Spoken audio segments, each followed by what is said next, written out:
Aficionados, don't be afraid. What you are about to hear is real. Welcome to the Stogie 411 show with your hosts, Mike and Mike. Take it away, boys. All right, everybody. Welcome to episode number 2 of the Stogie 411 show. I'm your host, Mike, along with my co-host, Mr. Nutella himself, Mike Forey. How's it going, buddy? It's going good. How about you, my friend? It's going great. It's going great. It seems like it's been forever to get the show going on the second episode. Yes, it has. Looks like we got some nice people in the chat room today, too. We do. As always, we thank you guys for tuning in and joining us live on the chat. Well, why don't we get the show going here? We got someone, as you guys can see here on camera, waiting by, being patient. We have Kurt Van Keppel from Xikar. How's it going, Kurt?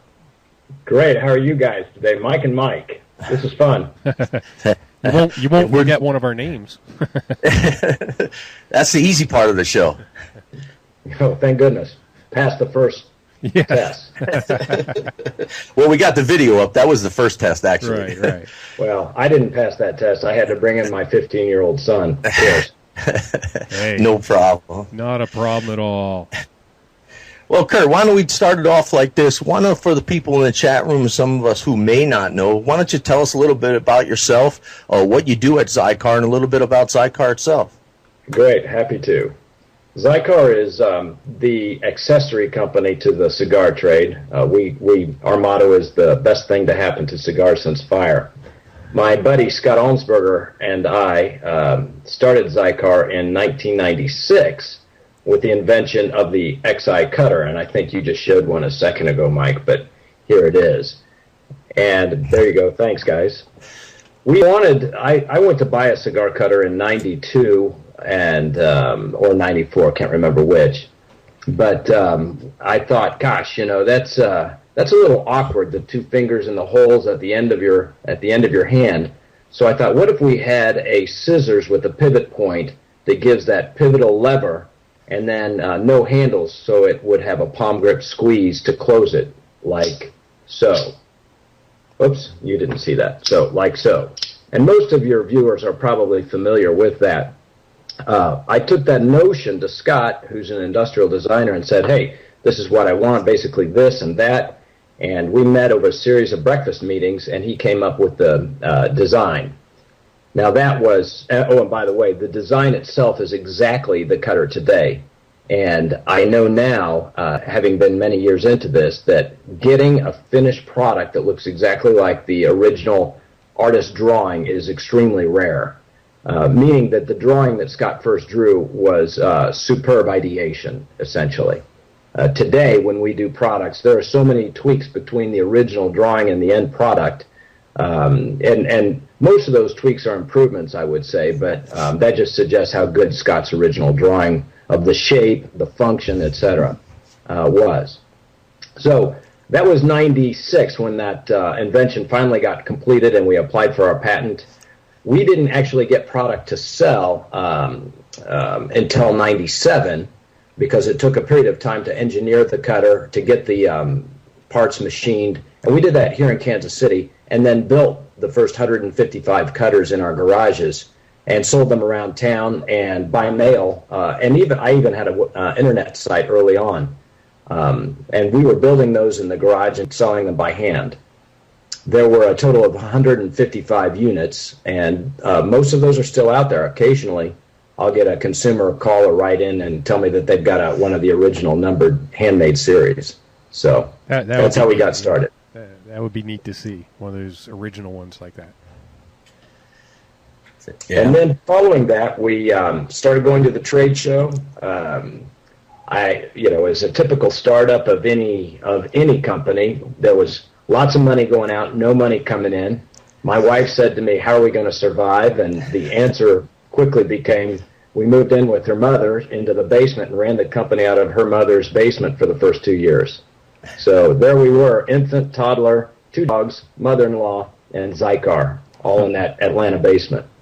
Wow, God bless you. Yeah. Exactly. Well, it's. I get asked from time to time, hey, what should I do? How should I do it? And I say, well, I only know one way, and I'm not sure you want to do what I did. Great, that's awesome. we got the. I'm going to give you a question that we got from John G. He's in the chat room, but he sent it to us on a comment. Talking about the V-Cut, which actually I just got my Xikar V-Cut a couple weeks ago, which I happen to enjoy very much. He asked, on the V-Cut, do you think it makes a difference in your smoking experience, and can you use it on any size cigar? Yes and no are the two answers.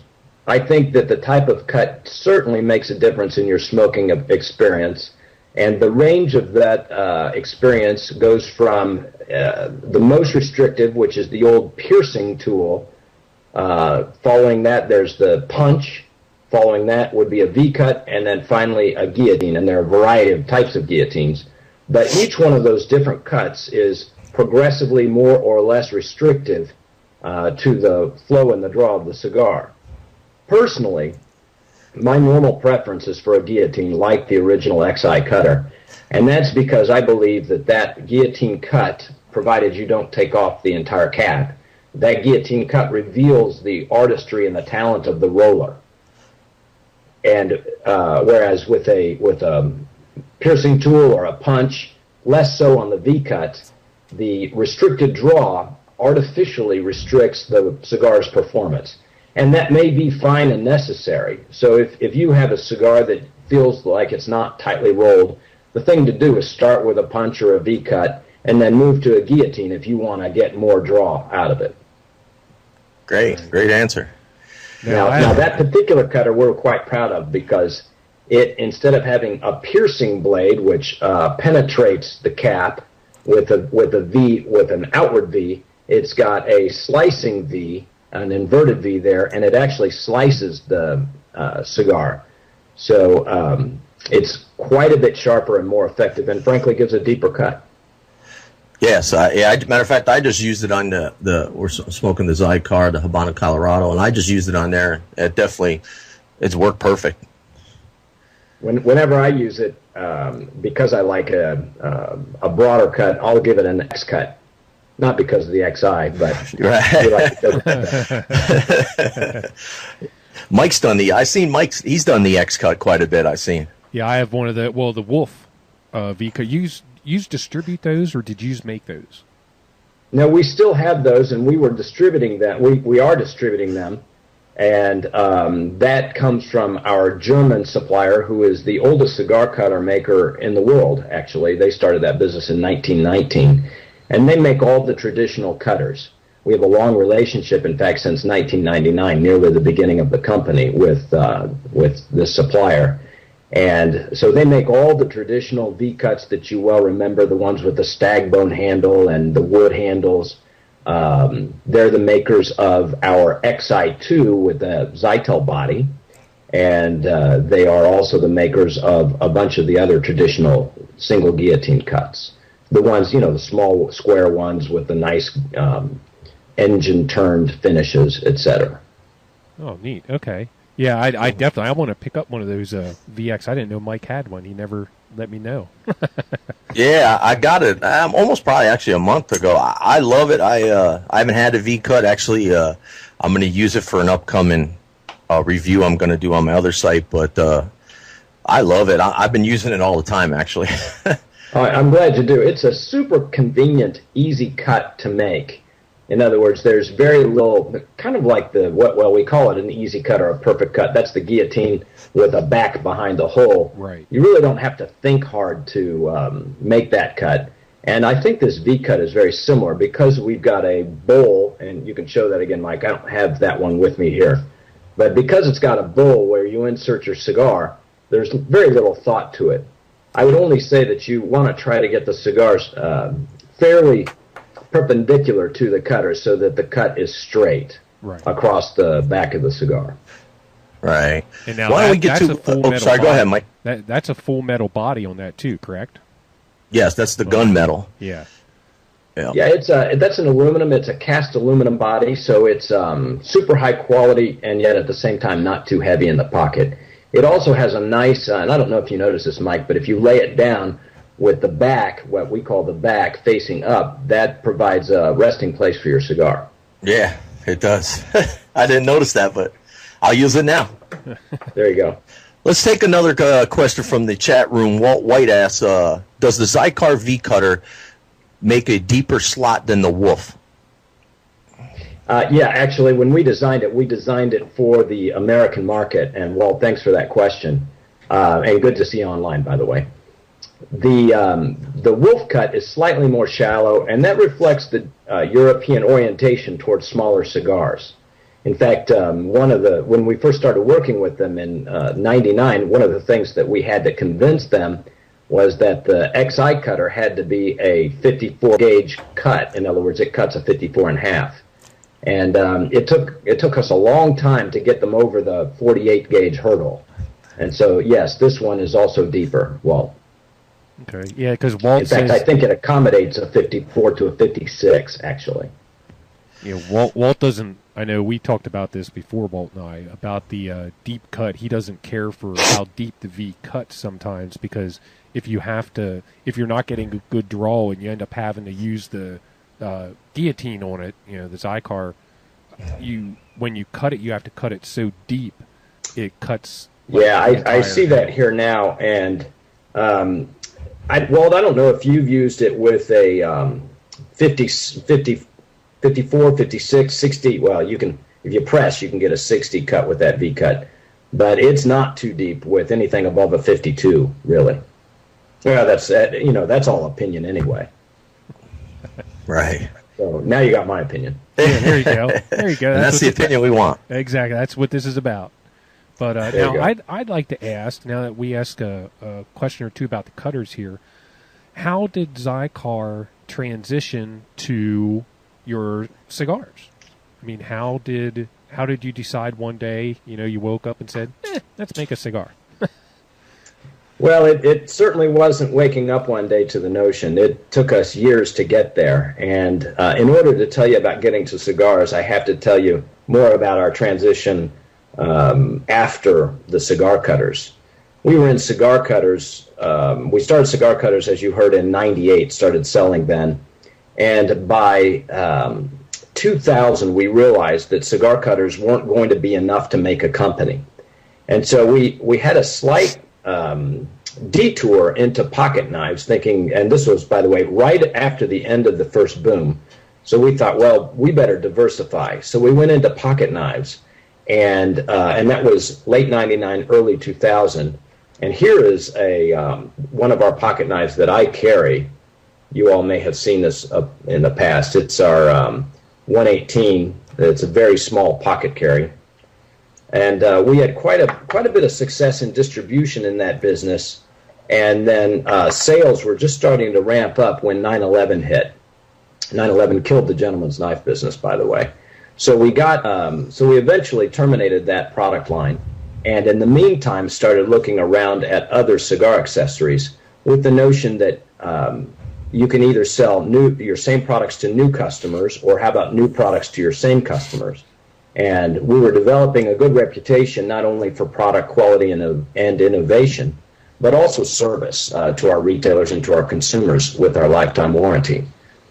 In fact, the build or the momentum of that reputation was good enough that a couple retailers said to us in the early 2000s, say, if you guys get into lighters, we will buy your lighters. And one of them said to us, a big one, said to us, we will buy only your lighters. And that got Scott and my attention pretty fast. I calculated at the time, and I was incorrect. I calculated the lighter business was twice the size as the cutter business, and I frankly today think it's 4 times the size of the cutter business. So, and that's because guys will have maybe 1, 2, or 3 cutters, but guys will buy a dozen lighters over time, and I'm sure that everybody in this chat fits that description. So we started with 1 lighter, and we moved to 3 lighters. Then it became 5, etc. And it just the lighters just kept on rolling. And in fact, it is now our largest category segment.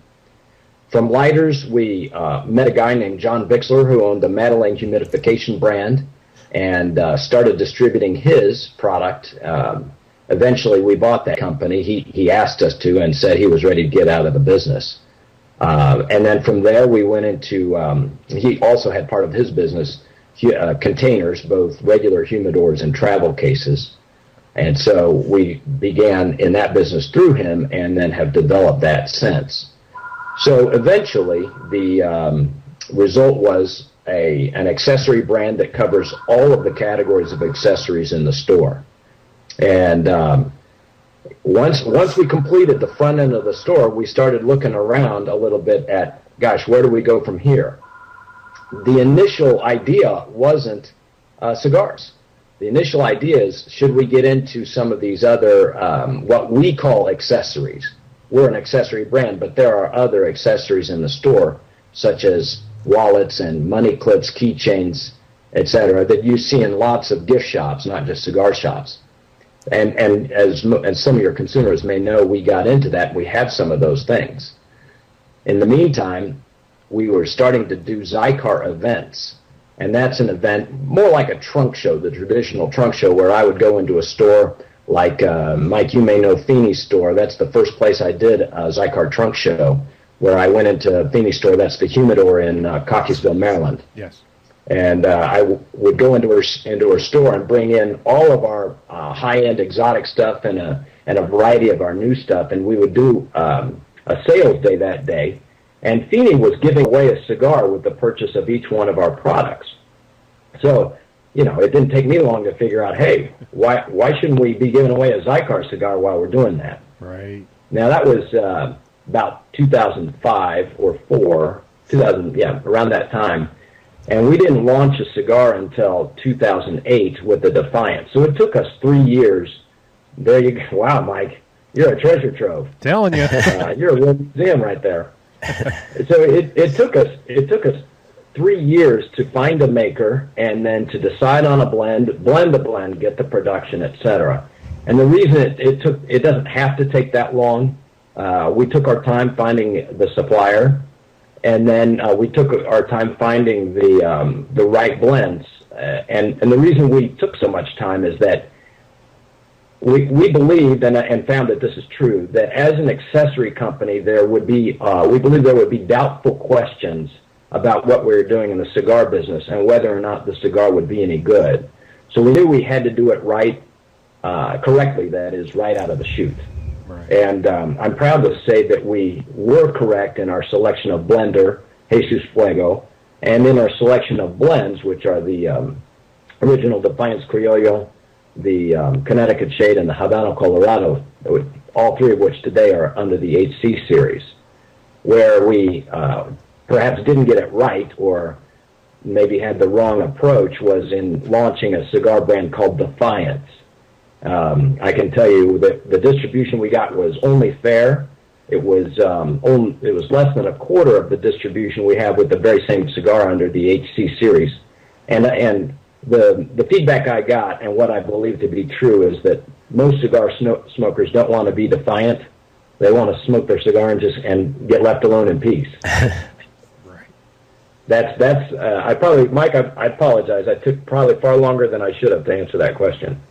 No, that's fine. And as you were talking about the other, like your wallets and everything, I actually have the Xikar business card holder up there too. I'm keeping you in business, Kurt. Thank you very much. I appreciate it. And have you lost a few items along the way? That's the one thing we don't guarantee. Yeah. No, I mean, I've been pretty good with the Xikar stuff. I mean, even this thing, the Xikar Incline, it looks like it's been through a war, with the painted side. But I mean, yeah, it really does. It'll still light up. It still goes. So, well used. Well done. All right. Hey, Kurt, let's take another question from, this got emailed to me from Matt Morona. He asked, have you faced any challenges starting a cigar-related company away from the cigar spotlight in Florida? I'm not. I'm going to have to ask you to ask the question again because I'm not sure I really understand it. Okay. Or were there two parts to that question? No, he's got it in one. It says, did he face any challenges starting a cigar-related company away from the cigar spotlight of Florida? Oh, okay, I get it. Yeah. I would say the answer to that is either know or not that I know of. And certainly, Matt, there can be challenges that I'm unaware of. One of which is that we're not able to interact with some of the smaller Miami-based makers, like some of the people there. And we see some really, well, as we all know, there have been some fantastic product coming out of Miami in the last 5, 6, 7, 8 years. So, but I don't think that hurt us, because we found a great maker in Jesus Fuego, and he produced great blends. We found him at the trade show in his first year at the show when he was brand new.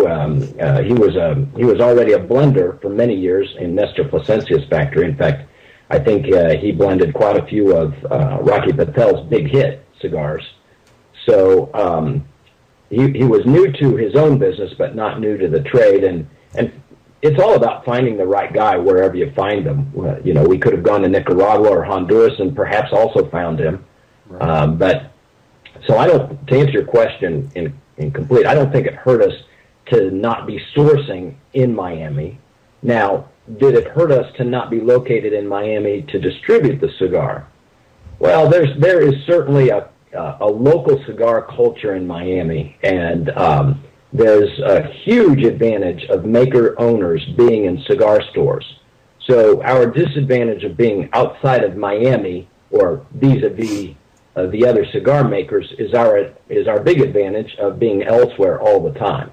And Scott and I still travel to cigar stores. In fact, I travel 2 weeks every month, and I'm in cigar stores all over the country all the time. And maybe some of your listeners have met me in some of the stores, but we have 1,200 customers. I'm going to guess I've been in 1,000 stores, and that's a big advantage.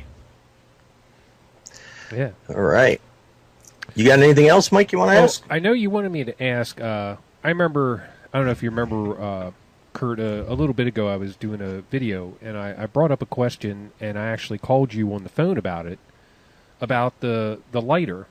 And I have this big creme brulee lighter that I use, and it has the automatic air release holes in the bottom. I don't know if you remember the conversation now or not. Yeah, it's vaguely. And I remember you, when we were discussing it on the phone, you said, because I asked you, why don't more of the lighters have it in, and you were saying about space and everything. I was just wondering if you could go through that again a little bit just for our viewers, because I'm sure other people might have that same exact question. Well, as I recall, and since I don't have that lighter sitting in front of me, and I can't take it apart, I can only guess that those holes at the bottom are to release the spill or the overflow of the gas as you are charging the lighter.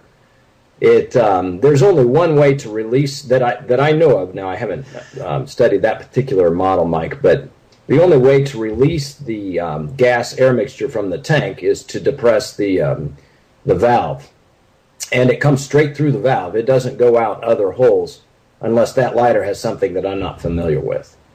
So my answer remains the same. The reason why we wouldn't put holes beside the valve in the bottom is just lack of space, and frankly, I think lack of need. But okay. I'd really like to see more about that particular use.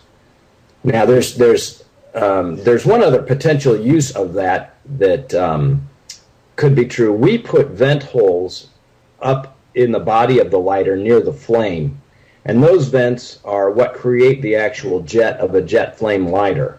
The more restrictive the vent, the higher the jet action, and the more airflow, the lower that that jet action is created. So, in fact, there's a creme brulee lighter which has its own valve adjustment for the vents that can go from a candlelight flame all the way to a really precise needle-like blue flame. Yeah, mine actually has that. Yeah, there you go, right on the side. That's it. You both have it. Yeah. And it's possible those vent holes at the bottom are providing the airflow right all the way up to the top there. And if I had to guess, I'm going to guess that that's what those holes are for. I don't think they have anything to do with releasing the fuel propellant mixture from the tank. Right. Yeah. I know. I have to bring. I actually have a broken one upstairs. I'll have to try to remember to bring that along to Cigar Fest and give it to you so you can play around with it. But I know whenever. Yeah, give it to me. Yeah. I always liked it because when I push down on the fill, it actually escapes. It seems like air escapes, and then the butane will come out through the fill hole. Once it's full. Yeah, honestly that's more due to fit between the product, the butane that you're using, and the valve itself. And in particular, if the butane that you use has a metal nozzle, then the fit is not going to be as good as one of the plastic nozzle butanes. And furthermore, I should take a moment while I'm at it to tell your viewers that please, use Xikar butane for Xikar lighters. We buy this. This is the finest quality butane made in the world. And if you can't find Xikar butane, then use butane that doesn't come out of Asia. And a butane can that has no seams. Asian butane has seams in the can. European butane does not. And so I would advise all of your viewers to use good butane. And the reason why I'm adamant about that is that 30% of our lighter returns are bad butane, not bad lighters. Wow. Great. So it's really all about the butane. Uh-oh. Well, there's a look at that. Look at that seam. And is there also a metal nozzle at the top, Mike? Yep, that brand is. Oh, yes, It is. Oh, yeah. Kurt is going to shoot me. Instead of the plastic nozzle. Now, see, I have Xikar upstairs. I do. The plastic nozzle I have a big can. Better. Well, since we're on purging and everything, why don't we? Walt's got another question. We'll ask you, Kurt. He says, "Does Xikar recommend purging the lights?" He said he's had nothing but problems with that practice, so he avoids it. You mean purging the lighters? Yes. Yeah. Well, I'm not sure why Walt has had problems with that. We do recommend it, but I don't recommend it all the time because it's unnecessary. Part of what could be a problem is the product you use to purge. One of the best purging tools that I've ever seen is an empty can of butane. A guy sent in a butane with a hole punched out of the bottom. Don't recommend doing that with a butane can that's got any in it. But you can purge by using an empty butane can with a hole in the bottom and just pressing it along, and it releases the tank in the same way that it fills the tank. Right. Let me talk about perhaps the more important aspects of filling a butane lighter. First instruction is never shake the can. There's no sense in shaking the can. The can has two components, which are butane and propellant, which pushes the butane into the lighter. If you turn the can upside down, with the nozzle down, then you've got butane and propellant on top of it pushing the butane down. So you always fill a butane lighter upside down. Always. All right?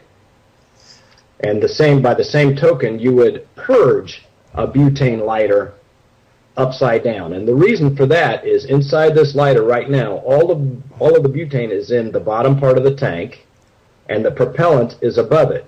So if I were to purge, the first thing that comes out is propellant, not butane. Whereas if you purge like this, you're leaving the pressurized propellant inside the tank, and you're releasing the butane. I hope that helps. I purge my lighters, once in a while. And once in a while means if I did it once a month, that would be a lot. Maybe once every time I think about it. Twice a year, something like that. And now the other way that you can purge a lighter is if you have the Xikar, what is it, the MTX tool? with the little piece. We have a purging tool in the MTX. Thank you, Mike. I was attempting to not make my entire speech an advertisement. No, that's fine. There's a really good. It's okay. Feel free. There you go. There's a good purging tool as well as a flame adjuster in one of the handles of the MTX tool. So. Yep, Matt that works really well. It has the bleeder tool too on the chat. Let me see what you guys are saying here. The MTX bleeder tool.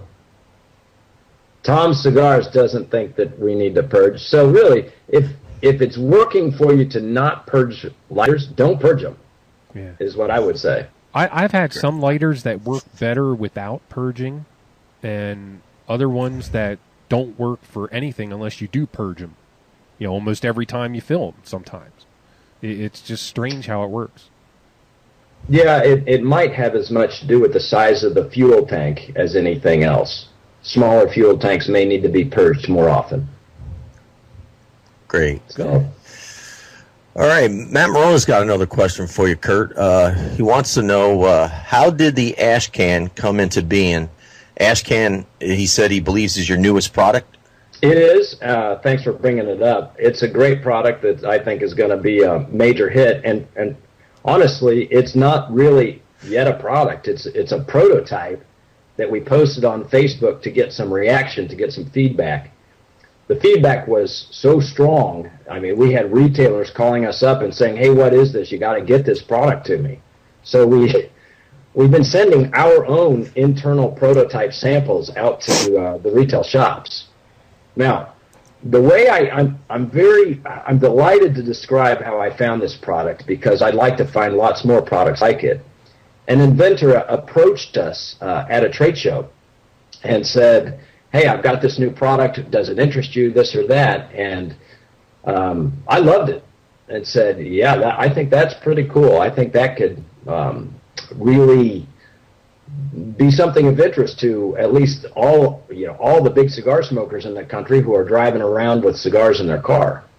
Now, for your viewers who haven't seen it, the ash can is a tin can with a screw top on top, and inside it's got a metal coil that holds on one side. It's got a spiraling coil that holds a cigar as it burns down. On the other side, it has an open coil that holds the cigar straight up and down as it goes down into the can. And in the bottom of the can, there is a perforated platform so the cigar won't snuff out as it hits ash, etc. at the bottom of the can. So the inventor did a fantastic job, and in fact, we'd love to see more inventors come with really unique ideas, because we don't have the corner on all unique, innovative ideas, even for the world of cigars and cigar accessories. I can tell you that we've seen lots of inventions, but very few are the ones that come along that we believe we can do something with. Yeah, it seems so like there you go. And I'm sorry I don't have one with me. There's a good reason I don't. They all got shipped out. So now, Walt has a quick question. For those of you who are waiting, by the way, they'll be coming in once a month until full production comes in, and then we'll be in full stock. Okay, cool. So, good deal. Walt had a quick question for the MTX. He said, was the old MTX, I guess, had the knife blade with it. Was that removed because of air travel? Yes, well, that's exactly why it was removed. Well, two things happened at the same time. The original maker of the MTX tool, which is an Italian guy from Maniago, Italy, and he was one of the primary suppliers to Swiss Army knives of those scissors. He passed away, and so we were desperately looking for a new supplier, and made a slight redesign. We made the blades, we made the tool a little softer on the edges and the corners, and we made the blades a little larger to accommodate, again, American ring gauges instead of European. And then finally, this was right after 9/11, so we removed the knife blade, well, just because of the air travel issue. I don't know if you all have had an MTX taken away from you. I have. Funny enough, I had mine taken away in Honduras, not in the United States. It's happening all over the world, all over the world. Yeah. Well, Kurt, how about I got a question for you. Since there's so many women smoking cigars these days, have you guys thought about creating either a lighter cutter or anything with more of a feminine look or feminine colors that would appeal to the Sisters of the Leaf? Well, we've certainly been asked, and I would say that, and not just in cutters, but also in lighters. And we've taken some of our product. Well, first let me tell a funny anecdote. When we were developing the camo cutter, you guys may recall seeing we have the digital camo and the tobacco leaf camo cutters. We got sample prototypes from the factory that puts the wrap on the cutter, and we got 6 prototypes of a print of flowers that in 2 different colors, blue or pink, that look exactly like a 1950s apron pattern. And so we took these. We got a dozen total, I think they were, and we sent one each to the women cigar shop owners around the country. So if you guys know of a woman who owns a cigar shop, she probably has one of those cutters. Now, the big issue with developing product for a real specific marketplace, like the Sisters of the Leaf, let's call them, is that they may not be enough in number to satisfy our minimum quantity requirements to keep a product in stock. The carrying cost of product is quite high, and so we really need to do some turnover to get that done. And I'll give you a good example. We came out with some pastel colors for our Genesis lighter, which is perhaps the most, I don't want to say feminine, but the most elegant, sleek, easy to carry in purse and pocket. And those colors just didn't sell. They not only did they not sell in enough quantity to make them interesting and exciting, but they really didn't sell. So there's my hesitation about specific products to the Sisters of the Leaf. I think you need to put some rubies or diamonds on them. There you go. Yeah. There's a Twitter sister who's already done that for herself. And I'll think of her name, or I'll pop over to Twitter here in a second and look it up. But she's got quite a good deal going on with her own blinged out Xikar cutters. Nice. Now I'll ask, well, first off, for your cigar line, are you going to be expanding it? Are you going to be changing anything, adding anything to it? Yeah, we certainly are, and new is the catchphrase of the entire business. You know, what's new? What's new? We hear that all the time from our retailers, who, by the same token, hear that all the time from their consumers. So we're certainly driving towards what's new. However, at the same time, there was a lot of noise, first internally at Xikar, and then now out in the trade about the price change that we recently went through. And by noise, I mean marketing noise. And we strive to convey one marketing message at a time, and so that marketing message can get out, get heard, get understood, and get integrated into the marketplace. And therefore, as you can imagine, one thing at a time, we didn't want to launch what we've got in the background today in the middle of doing a major marketing restructure with the price change. And for those of you who don't know it, we took the price of the HC Series cigar from an average of $8 to $10 down to an average of $6 to $8. And the catchphrase or the motto behind that is providing everybody a cigar that they want to smoke, and we know that to be true from the feedback and the ratings we've gotten. So providing a cigar to our fans that they want to smoke at a price they want to pay. And it was clear that the turnover that we had in the marketplace was not sufficient to meet our expectations, and I think also some of our retailer expectations. So the marketplace was communicating to us that, gosh, that price was probably too high. And if I can anticipate a question that you guys or your viewers may have in your minds and may be too polite to do or to say here today, you know, how did you guys do that? How are you lowering the price? Is Is it a decrease in quality? Is it some sort of change that we may not like? And the quick and truthful answer to that, back into the marketplace by giving a better price. The second thing we're doing is we're following what I think is a very interesting trend in the market. Jesus Fuego is doing the same, and that is we're going to a box and a refill pack program, so that we'll be saving the cost of the boxes by refilling our retailers with non-boxed or paper packaged product that they can put into the existing boxes.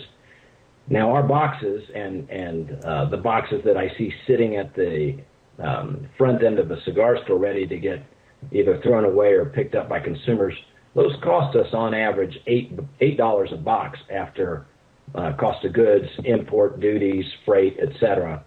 And that's a lot of money to throw away for a box of 21 cigars every time that box gets sold as individuals in a store. So we're going to save some money there. And then finally, we're just going to take a lower price and take a lower margin on the product. You know, we're in it to make money, but turnover is also just as important. Right.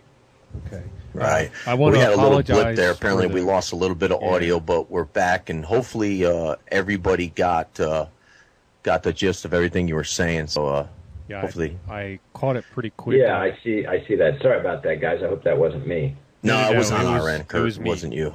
I cycled the USB cable, and then everything came back. It should have came back within a couple seconds, hopefully, and because I was picking up your audio, so it should have went through to yeah, you. Mike, I'm not Night Rider, I'm not hearing you.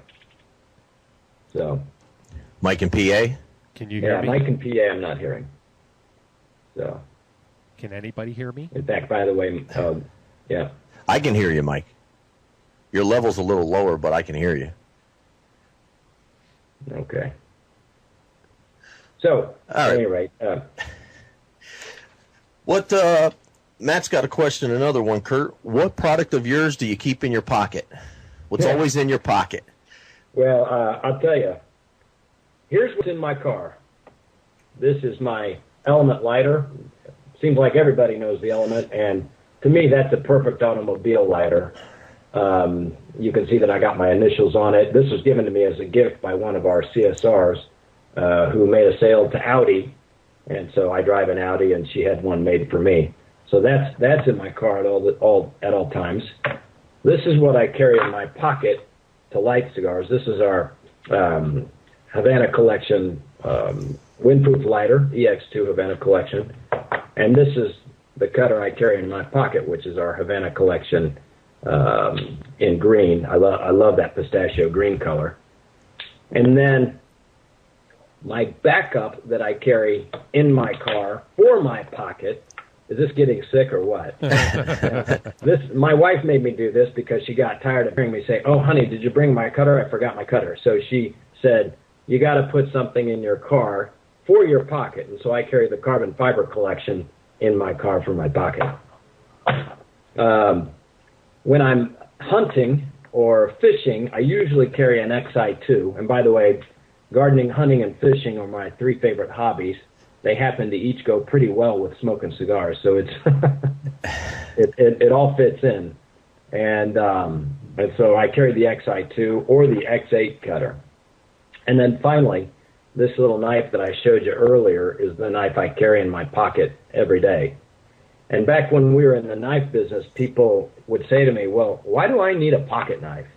And I would say, "You know what? Put one in your pocket for a day and you'll never ask that question again." Speaking of hunting and fishing, I just came back from a great hunting trip. It's turkey season just started last Monday. And I live in Kansas City where we have great turkey hunting. And I got a really nice invitation from Scott Hyland, who's a great customer out in Phoenix. His parents have a few stores in California area. And they own a 2,500-acre ranch in central Missouri where I got invited to go on my second turkey hunt. So I've memorialized that hunt on Xikar's YouTube channel. And if you guys go to the YouTube channel, I've got 13 videos. Each of the ones I shot with my handheld iPod, talking about cutting a cigar in the field, smoking a cigar in the field, I think they're pretty funny. My wife thinks they're funny, but she indulges me. Perhaps you guys will think they're funny too. So go to. I'm gonna send you I'm not able to chat, or rather type in your in your Ustream. So I'm going to do it here on Skype, and you guys will have it. Perhaps one of you guys can put it in the Ustream. So it's youtube.com/Xikar. And if you go there and go over to the playlists, there's a top bar on top of all the YouTube channels that you can look at all videos, uploaded videos, favorite videos, or playlists. Click playlists, and you'll see the Smoke and Hunt playlist, and that's where all those videos are. Yeah, we'll be sure to do that. We'll add it into our post, so there'll be a little link in there so that people can click on it and go check it out as well. Right. That's great. I go through, and by the way, I'm smoking a Jesus Fuego Origin Lancero that day out in the field, and it was a great cigar and a great time. So enjoy those videos. Well, that'll bring us to our next question. I was going to ask you, whose stuff are you smoking besides your own? You know, I am a mild to medium smoker, so I need to state that up front. And therefore, what I smoke really isn't the everybody else's average smoke, and I think nobody's going to be super impressed with what Kurt smokes. But so with that sort of humble caveat, I really like a lot of Jesus Fuego stuff naturally because of what he does, and the origins I think are especially good. I'm a fan of Manuel Quesada. I'm a fan of Matasa's product, just because I think that Manuel, while he traditionally, particularly in the 90s, was not necessarily a blender for the new American palate, the strong palate, his blends are absolutely phenomenal, sophisticated blends of tobacco that, for the mild to medium smoker like me, I think are just delicious. So from his everything from his Fonseca, the traditional Fonseca, to the Series F. I don't know if your consumers remember that, but that's a nice peppery cigar with a Connecticut shade grown in Ecuador. That's a great cigar.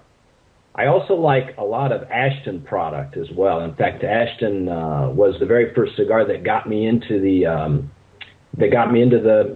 world of smoking cigars. The Ashton Maduro was one of my first cigars that turned me on. So let's see, and if the other ones I smoke come to mind as we continue going, I'll let you know what they are. All right. You know what? I have to say, and this, I'm going to unimpress everybody here by saying that I also like some of the old Oliva, and not necessarily the really high-end, made for the sophisticated palate cigars, but just the regular Oliva, Florida Oliva, the Indonesian wrapper, regular stuff. I think those are really great, easy to smoke cigars. So there you have it, Kurt's unsophisticated palate. And by the way, within our own line of product, my favorite, and I'll furthermore add the one I chose and the best of the HC series. Okay, so that's a little jab at my partner Scott and Jerry Deere. I see there's a question about Jerry Deere up here. But the best cigar among the HC series, in Kurt's opinion, of course, is the Connecticut shade. So there you go.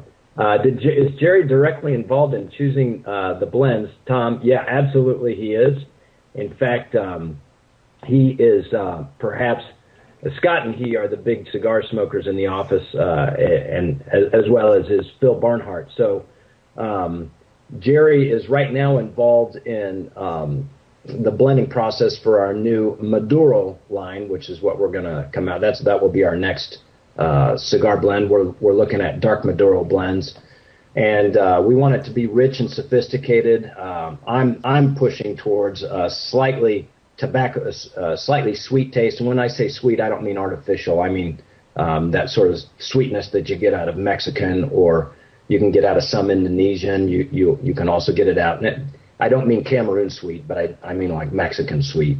So we're looking at that blend, and he's deeply involved in that. Let's see. Oh, and to answer the other question, boy, there's lots of questions flying through here. To finish the other question about new launches, the other thing that we have that's new, and it's something that I requested because I love the shape of a Diadema cigar, and that's the Conestoga style shape. Now, we've got that in both a Diadema and a Salomon in the Habano Colorado blend.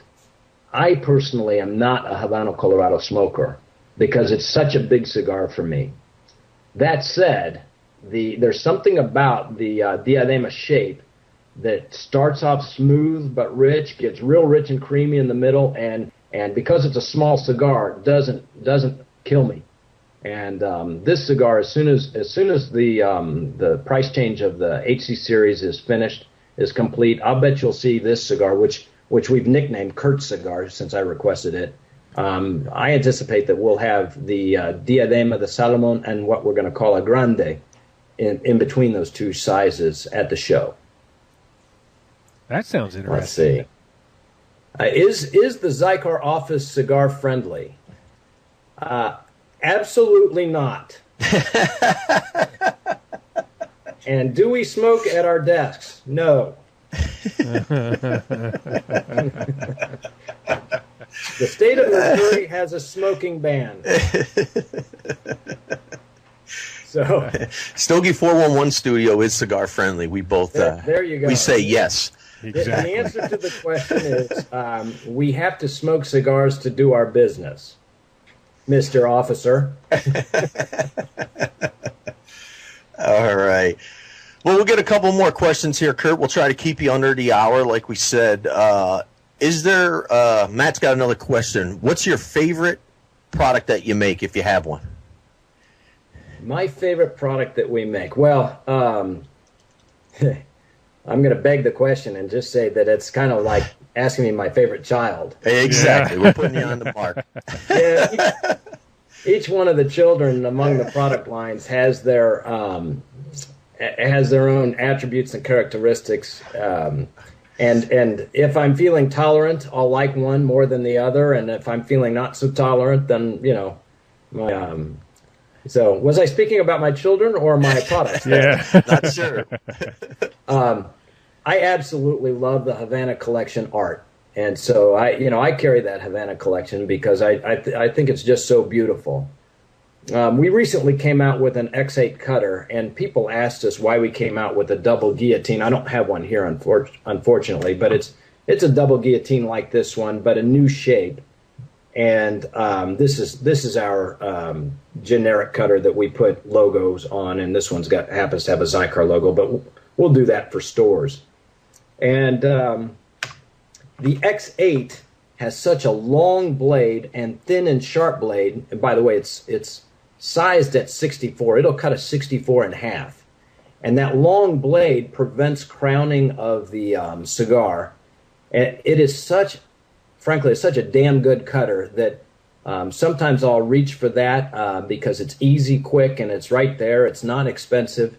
So I rarely carry that in my pocket because I love this one so much. And, of course, I'm in love with the action and the feel in the hand. And this is what our company's all about. But it really depends is the answer to the question.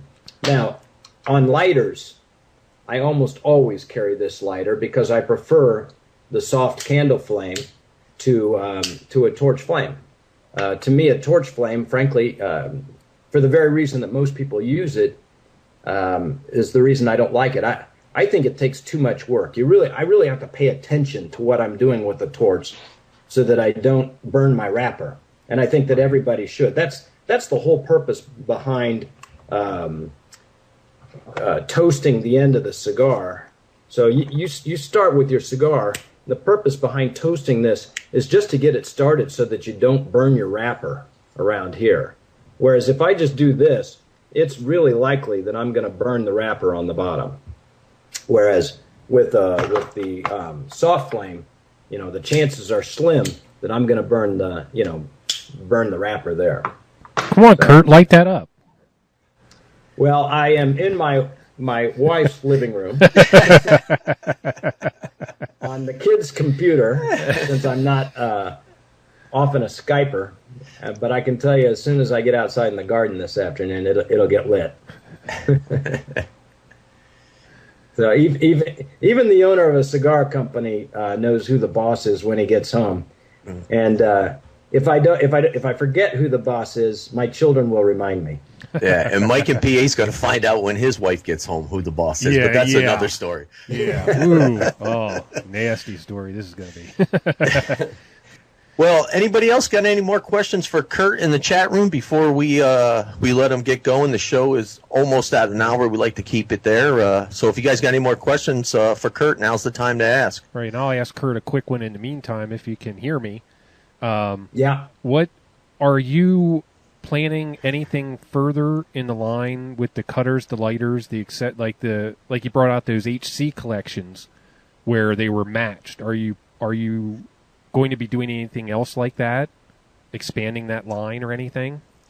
Yes, we definitely are, and bear with me a minute here because there's two answers to this question.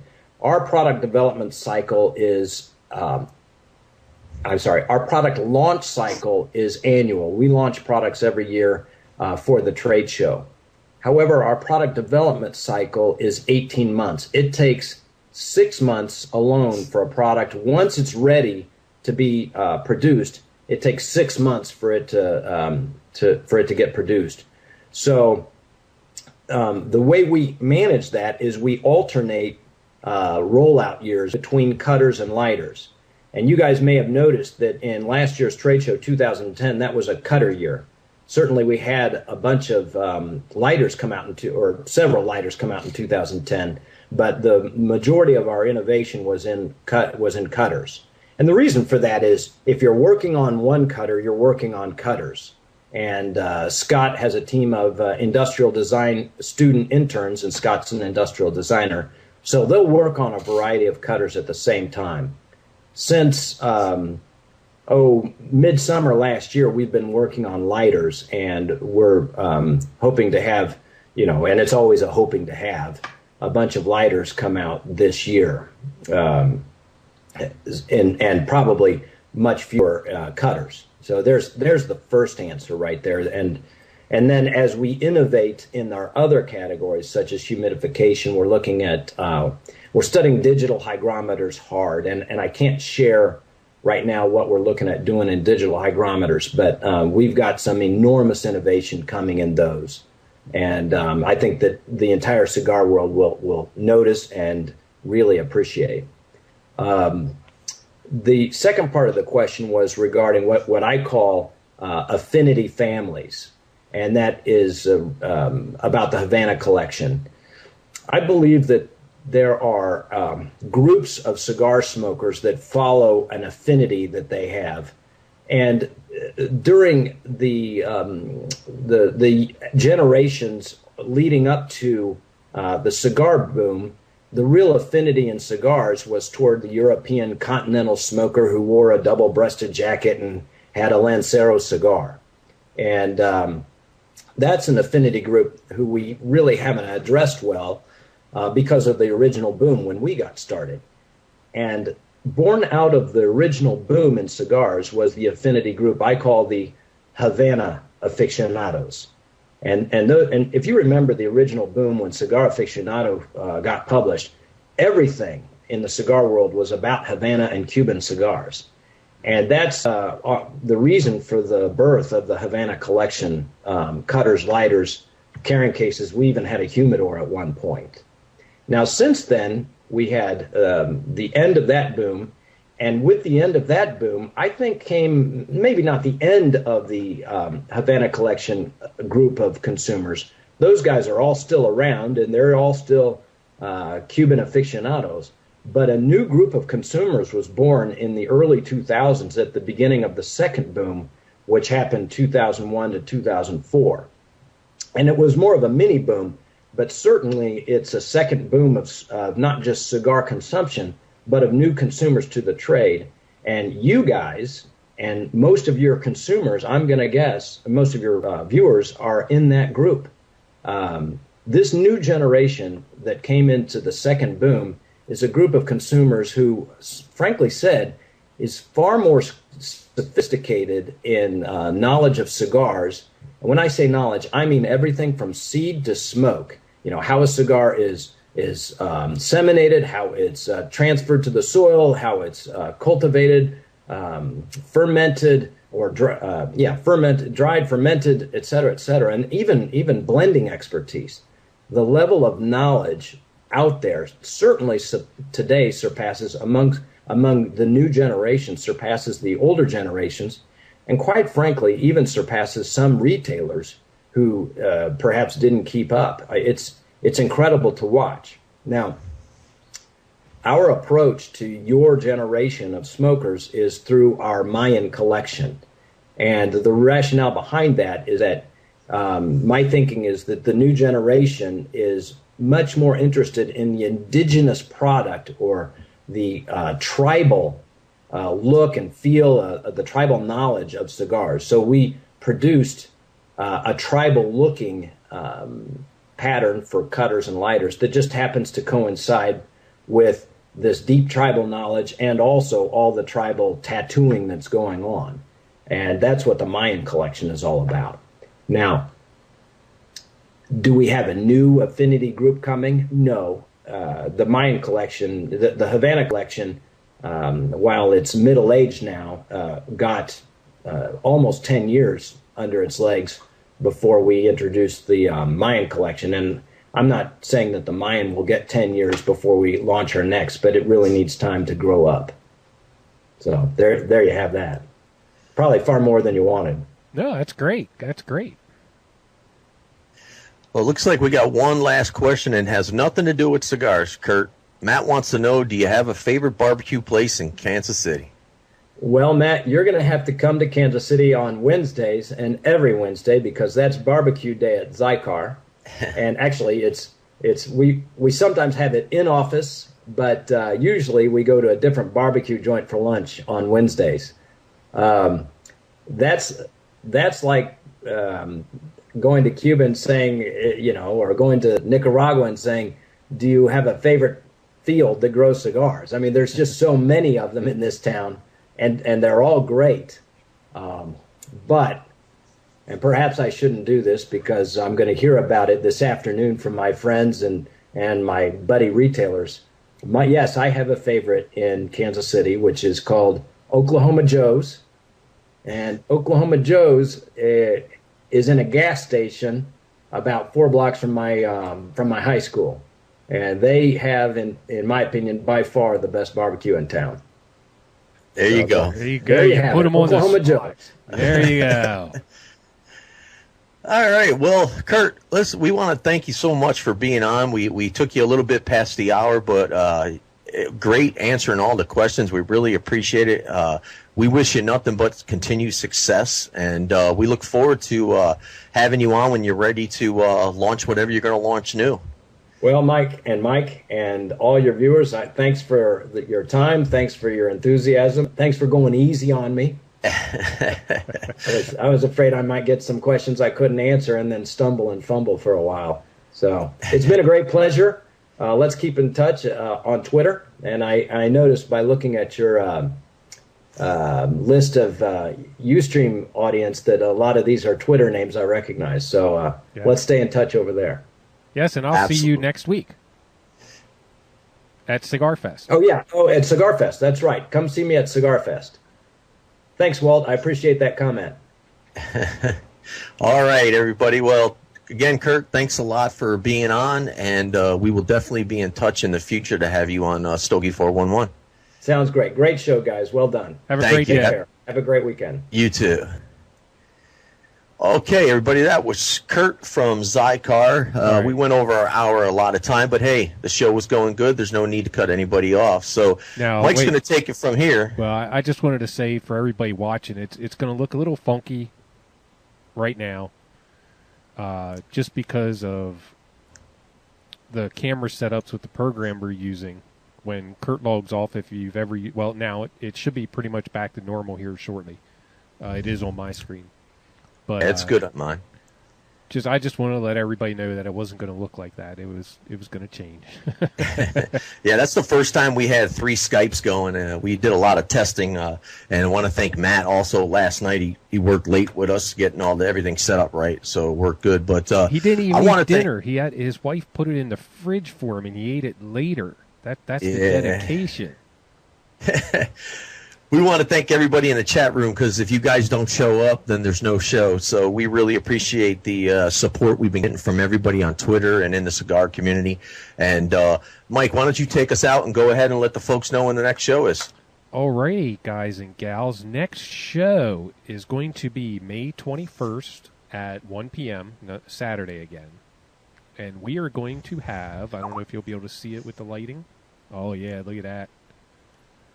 John Huber is going to be on, and we're going to be able to ask him all kinds of questions about his new cigar brand, Crown Heads, and we'll see what kind of questions he can answer for us, whether he can give us any insider information or not. That would be great. Yeah. But I guess that's it then. Mike, do you have anything else? Yeah, just real quick, just so the viewers know, starting June, we will be going to, our show format will change. We're going to do 2 shows a month. We're not quite sure what days. We'll keep everybody informed, but starting June, we are going to 2 shows a month. Other than that, I want to thank Mike again, and Matt, and everybody in the chat room, and enjoy your smokes, folks. Have a good day, guys.